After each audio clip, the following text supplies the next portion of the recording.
যিমান পাৰি সিমান সম্ভৱ এই কোল্ড ড্ৰিংকছটো বজাৰৰ যিবিলাক কোল্ড ড্ৰিংকছ আছে ৰেডিমেড সেইবিলাক পৰাপক্ষত এভয়েড কৰিব লাগে। এই যিজন মানুহে কুঁহিয়াৰৰ ৰসটো বনায় তেওঁ যিখন কাপোৰ ইউজ কৰে চেকিবৰ কাৰণে সেইখন দেখিলে কিন্তু আপোনাৰ একদম নাড়ী থিয় হৈ যাব। শিশুসকলৰ গাত যথেষ্ট উত্তাপটো বাঢ়ি যায়, শৰীৰত পানীৰ পৰিমাণটো কমি যায়, যথেষ্ট ঘাম ওলায়। শিশু পেয়াৰৰ সময়তে বহি পৰি যায় মাটিত, পৰি গ'লে ধৰক ইঞ্জুৰিও হ'ব পাৰে, মূৰটো ঘূৰাই যায়, কেতিয়াবা চেঞ্চলেছ হ'ব পাৰে।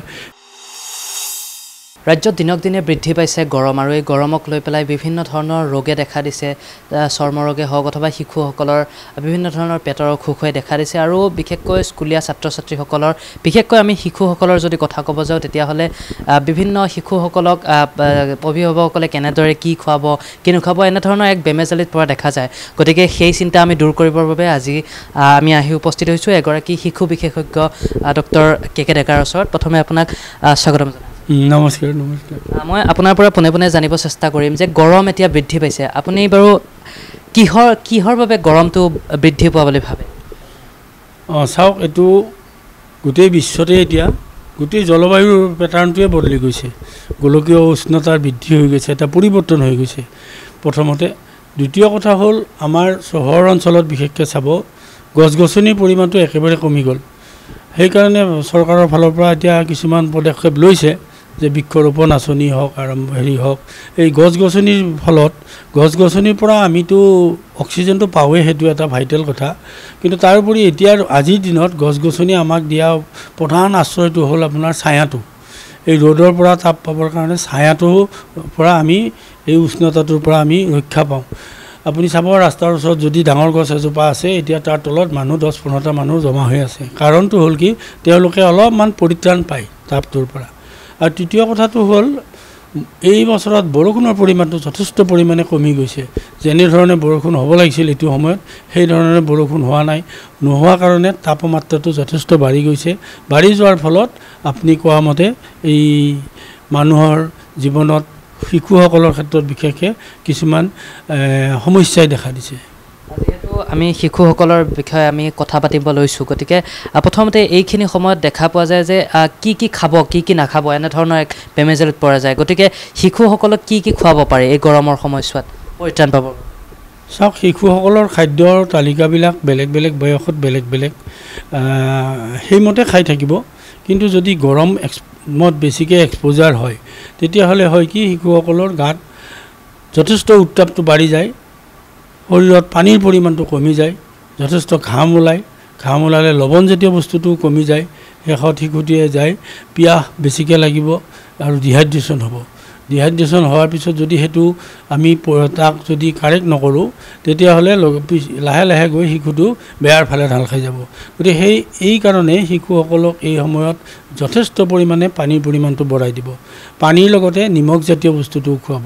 আমি নেমুৰ পানী যিটো আমাৰ পায়, ঘৰতে যিটো নেমু চৰ্বত বনায়, সেইটো এটা অত্যন্ত ভাল বস্তু। ডাব নাৰিকলৰ পানী, সেইটো এটা অত্যন্ত ভাল বস্তু, সেইবিলাক খুৱাব পাৰি। আৰু ৰসাল ফল যিবিলাক আছে, ধৰক তৰমুজ, তিয়ঁহ, এইবিলাক খালেও শিশুসকলে কিছু পৰিমাণে সতেজ হৈ থাকিব। আপুনি ফলৰ ৰসৰ কথা কৈছে আৰু নিমখজাতীয় দ্ৰব্যৰ কথা কৈছে, পানীৰ কথা কৈছে। এতিয়া ফলৰ ৰস বুলি কওঁতে বিভিন্নজনে কিন্তু ক'ল্ড ড্ৰিংকছৰ কথাও ভাবিব পাৰে। এতিয়া বজাৰত যিসমূহ উপলব্ধ বিভিন্ন ব্ৰেণ্ডৰ বিভিন্ন শীতল পানীয় আছে, গতিকে এই ক'ল্ড ড্ৰিংকছসমূহ উপযোগী হ'ব জানো? সেইটো মই কোনোপধ্যে মানি নলওঁ উপযোগী বুলি। কাৰণ আপুনি পেপাৰে পত্ৰই পাইছে ক'ল্ড ড্ৰিংকছত কিবা পঁইতাচোৰা থাকে, ক'ল্ড ড্ৰিংকছত কিবা থাকে। গতিকে মানুহে যিমান পাৰি সিমান সম্ভৱ এই ক'ল্ড ড্ৰিংকছটো বজাৰৰ যিবিলাক ক'ল্ড ড্ৰিংকছ আছে ৰেডিমেড সেইবিলাক পৰাপক্ষত এভয়েড কৰিব লাগে। কাৰণ সেইটোৰ পৰা বহুত ধৰণৰ অপকাৰ হয় শিশুসকলৰ বিশেষকৈ। গতিকে মই সেইকাৰণে ল'ৰা ছোৱালীৰ মাক বাপেকসকলক কওঁ যে আপোনালোকে ঘৰতে ফলৰ ৰস আনি খুৱাওক, ফল কিনি আনি ঘৰতে চেপি লৈ ৰসটো খুৱাওক, নেমু টেঙাৰ পানী খুৱাওক। গতিকে এই বজাৰত যিবিলাক পায় সেইবিলাক আপোনালোকে পৰাপক্ষত এভয়েড কৰক। ডাঙৰ মানুহৰ কথাটো বেলেগ, ডাঙৰ মানুহে এইবিলাক বস্তু খাব নালাগে। আৰু আপুনি চাব আৰু এটা দৰকাৰী বস্তু কুঁহিয়াৰৰ ৰসটো আপুনি অত্যন্ত ভাল, সেইটো চুগাৰ যথেষ্ট পৰিমাণে থাকে। কিন্তু কুঁহিয়াৰৰ ৰসটো আপুনি যদি কেতিয়াবা দেখিছে দোকানত, এই যিজন মানুহে কুঁহিয়াৰৰ ৰসটো বনায় তেওঁ যিখন কাপোৰ ইউজ কৰে চেকিবৰ কাৰণে সেইখন দেখিলে কিন্তু আপোনাৰ একদম নাড়ী থিয় হৈ যাব, বুজিছেনে? একদম মানে অৱস্থা বেয়া হৈ যাব। গতিকে সেইবিলাকো আমি খাবলৈ নকওঁ। গতিকে পৰাপক্ষত মাক বাপকে ঘৰতে খুৱাব, পানী যথেষ্ট পৰিমাণে পানী, নেমুৰ চৰবত বনাই খুৱাওক, ইত্যাদি ধৰণে যাতে ঘৰৰ নৰ্মেল খাদ্যটো খাই থাকে, দালি চালি খাই থাকে, নিমখীয়া খাদ্যটো খাই থাকে, তাকেই মই আহ্বান জনাওঁ। বিদ্যালয়লৈ আহোঁতে বিশেষকৈ বিভিন্ন শিশুৱে ভাত খাই নাহে অথবা লঘু আহাৰ তেওঁলোকে গ্ৰহণ নকৰে। এই ক্ষেত্ৰত তেওঁলোকৰ এচিডিটিৰ প্ৰব্লেম হ'ব পাৰে বা তেনেকুৱা কিবা? ডেফিনেটলি হয়। আমি এতিয়া ধৰক শিশুসকলক চাই থাকোঁ, মাক বাপকবিলাকে যেতিয়া শিশুসকলক আনে ৰাতিপুৱা 5:30 6টাতে শিশুটোক উঠাই দিয়ে। সেই সময়ত কোনো শিশুৱে ভাত খাবলৈ মন নকৰে। সি টোপনিৰ পৰা উঠিয়ে কেনেকৈ ভাত খাব সি? তাৰপিছত সি তেনেকৈ স্কুললৈ যায়, দিনটো স্কুলত থাকে। মাকে যিখিনি টিফিন দিয়ে সেই টিফিনখিনি কেতিয়াবা হয়তো খায়, কেতিয়াবা নাখায়। তাৰপিছত ৰাতি আকৌ সন্ধিয়া 5টা 6টাতহে আহি ঘৰ পায়। এই গোটেই পিৰিয়ডটোত শিশুটোৰ খোৱাৰ ইনটেকটো একেবাৰে কমি যায়। তেনে ক্ষেত্ৰত বহুত বেবীৰ ক্ষেত্ৰত আমি দেখিছোঁ যে গেষ্টাইটিছ হয়, খালী পেটত থাকিলে গেষ্টাইটিছ হয়, বমি কৰে, যথেষ্ট পৰিমাণে বমি কৰে। গতিকে এইটো ক্ষেত্ৰত মাক বাপকে অলপমান হ'ব লাগিব, যাতে স্কুলৰ অলপমান টিফিনটো যাতে স্কুলত ভালকৈ খায়, আৰু টিফিনটো যাতে মাকে ঘৰতে নিজে নিজ হাতে বনাই দিয়ে, যিটো খালে নেকি শিশুটোৰ অন্যায় নহয়। তেনেধৰণৰ খাদ্য ব্যৱস্থা কৰিলে শিশুসকলক মানে অপকাৰ নোহোৱাকৈ ৰাখিব পৰা যাব। আৰু দেখা পোৱা যায় যে এইখিনি সময়ছোৱাত বিশেষকৈ পেটৰ অসুখ হয়, আপুনি ইতিমধ্যে কৈছে ডায়েৰিয়া বা এনেধৰণৰ ৰোগসমূহ প্ৰায় দেখা দিয়ে। তাৰোপৰি আৰু বিদ্যালয়ত যেতিয়া প্ৰাৰ্থনাৰ সময় অথবা এছেম্বলিৰ সময় প্ৰায় মূৰ ঘূৰোৱা অথবা এনেকুৱা ধৰণৰ কথাবিলাক দেখা পোৱা যায় শিশুসকলৰ ক্ষেত্ৰত।